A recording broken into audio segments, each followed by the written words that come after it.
el mismo día que grabé la última. Entonces no se preocupen por si es que lavé la camisa o no lavé la camisa. A ver, vamos a continuar un poquito la historia. La última vez paramos en 1964, llegando con la familia, llegando a Brasil. O sea, llegué a Brasil con 14 años de edad, despegamos de Arica, Chile, y mi vida es siempre con algunas emociones. Las cosas no pueden venir muy tranquilas y muy normales, ¿no? Despegamos para venir a Sao Paulo, Brasil, para volar ahí. Y de repente tuvimos que hacer un aterrizaje técnico en Cochabamba, Bolivia, porque era 31 de marzo de 1964 y en ese mismo día hubo un golpe militar, una revolución en Brasil y se cerró el espacio aéreo. Entonces ahí me tocó de quedarme una semana en Cochabamba hasta el día 8 de abril, que ya las cosas se tranquilizaron. Revolución que no se dio ni un tiro, nada más. Mira, una curiosidad, Brasil, el único país creo que en la historia donde declaró su independencia sin un tiro, sin un combate, ¿no? Y hubo una revolución, un golpe militar también, sin que se hubiera un tiro, un combate, una muerte, ¿no? Brasil es el país de carnaval, pues todos son felices. Pero ahí llegamos, el día 8.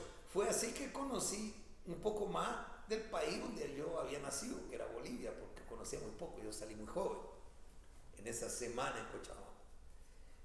Nos instalamos en San Paulo, en un apartamentito, en un barrio que se llama Monretiro, ¿no?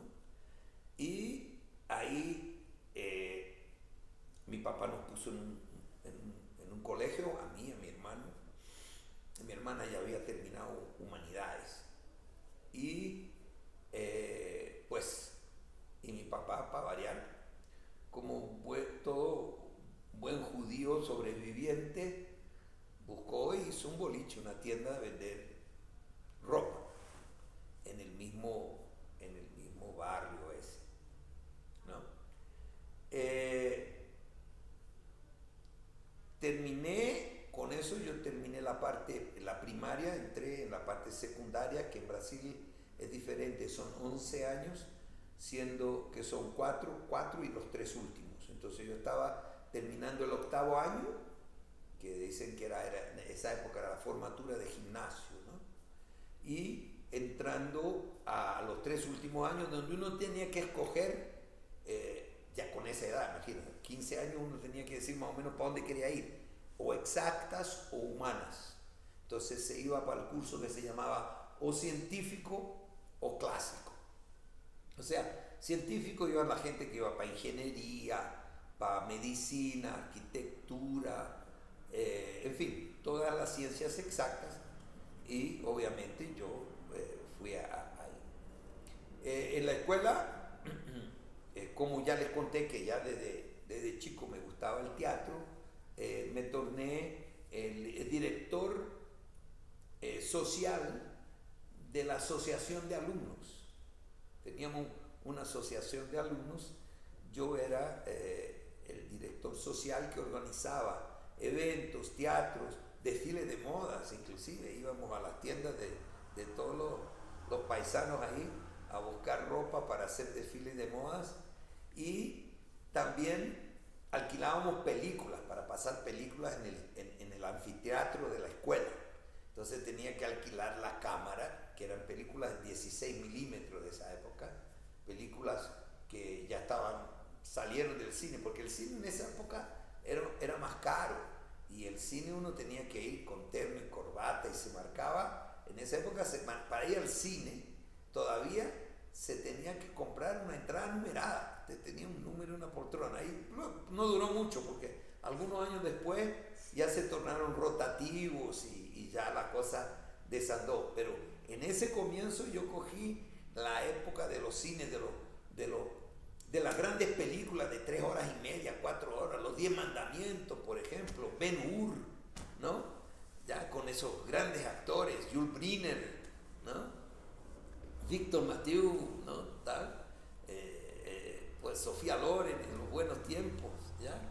Entonces, entonces nosotros alquilábamos para conseguir dinero para el departamento, para la asociación de estudiantes, ¿no? Y poder hacer fiestitas, bailes, etcétera. Entonces hacíamos películas y las proyectábamos en el teatro y cobramos ingresos, en fin. Ahí después ya decidí también hacer curso de fotografía, ya que yo tenía las cámaras y todo eso, porque a mí mi papá me regaló todavía en Arica, una Polaroid de esas que tenían, no sé cómo la palabra es folie, que sale como las antiguas cámaras, pero no una Polaroid, pero una Polaroid que todavía se podía sacar fotos moviéndose, porque la Polaroid después moderna uno tenía que quedarse quieto, no eran con movimiento, ¿no? Y ¿qué pasaba? Decidí hacer un curso de fotografía. Entonces, en la tienda de mi papá agarré habían 3 pequeños toilets, baños, ¿no? Agarré a cerrar uno de esos, ¿no? Hice mi cámara oscura, hice el curso de 6 meses, o sea, yo tengo un curso fotógrafo profesional, ¿no? Ahí me compraron una Rolleiflex, para quien conoce de esas máquinas, las más famosas, antiguas, cajón 6x6, ¿no? Y un amigo de mi papá, como le gustaba, se dio cuenta que a mí me gustaba mucho la fotografía. Él viajó una vez a Europa y me trajo una Minox, una cámara chiquitita que se hacía así, que era de espías, ¿no?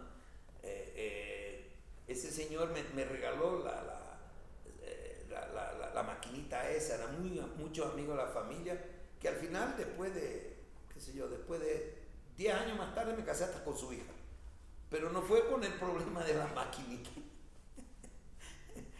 Pero ahí me metí la fotografía y ahí mi papá me regala también. Yo ya tenía una máquina filmadora, 8 milímetros a cuerda, y era muda. Entonces uno hacía las películas, parecían las cosas de Charlie Chaplin. Después, modernamente, se tenían que mandar a la Kodak, a la fábrica de Kodak en Rochester, a revelar la película Kodachrome, que era 8 milímetros, ¿no? Entonces todavía tengo cumpleaños de cuando éramos chiquitos y yo filmando con esa cosa. Yo no sabía si le estaba saliendo bien, no estaba saliendo. Demoraba 3 meses para llegar de vuelta a la película y teníamos el proyector, que había que apagar la luz, ponerlo en la pared tenía que ser blanca porque si no, no salía bien, y hacíamos las películas y nada, ¿no? Era andando y sí, era muda.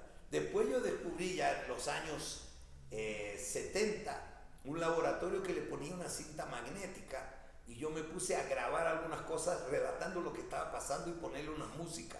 Todavía tengo algunas que no conseguí terminar de hacerlo, ¿no?